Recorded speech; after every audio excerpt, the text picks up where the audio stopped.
This is Canon's Red Line Challenge.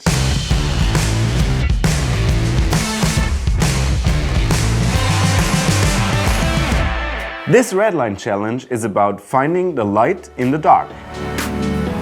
When the sun has gone down, all the light sources around you, they have different colors, and at night they really come out strong. Using colored flashes is really a cool way to show the three-dimensional parts of structures. So in this image I had like one red flash on the right hand side and a green on the left hand, and I think without using colored flashes the whole structure of the building would not come out as strong. Color is such a cool thing because somehow we connect an atmosphere with color. When it's like orange or something, we think it's warm temperatures. Or if we have blue colors, we think of cold and cold snow and something. So you can really create an atmosphere just by changing the color of the image. What's great about these effects is they are actually really easy once you understand a couple of simple tricks. First, we need to talk about white balance. When you tell your camera to use the wrong white balance, you can get actually some crazy effects without doing any post-production. You just need to get out of auto mode, switch to manual white balance, and you can start experimenting. Give me a smile. That's good. I want to take some portraits with Anne, and I want to show you how I play with the color. In this case, I'm using cheap craft paper, and we're going to see what kind of effect it has to the image. The idea behind this image is when I put orange paper on my softbox and I tell the camera that this orange is the natural white, everything else will fall into a deep blue, cold scene. Look to me. And I think that's gonna look pretty cool. Because I'm using an orange paper, I need to bring my white balance all the way down to a very low number so I can get the neutral white. Just look up like you did before. Yeah, this really looks cool, and I was hoping to get that effect of having two different colors in one image. Actually, this would be really hard to do in post-production, and with this cool trick I could just do it like straight in camera.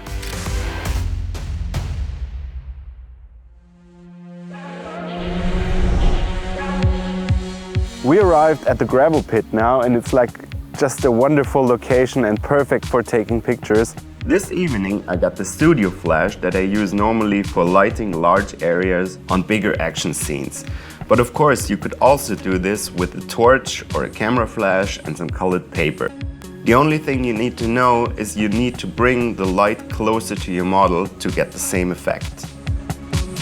Right now I want to light up Anne with orange light, and I'm going to set the white balance to the lowest point I can get.